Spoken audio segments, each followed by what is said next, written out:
startuojantis Citus Arti projektas ir jis yra naujamiesty.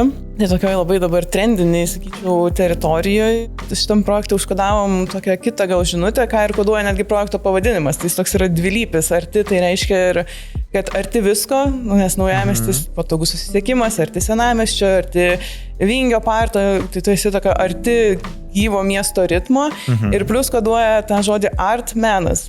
Kabinsim laiptinėse autorinius darbus ir dabar bendradarbiavom su Vilniaus dailės akademija, tai visi darbai bus sukurti būtent šitam projektui, jaunųjų menininkų, tai iš esmės džiaugiamės šitą partnerystę. Atsirinkom menininkę, kuri mums rengs sklype skulptūrinę sieną.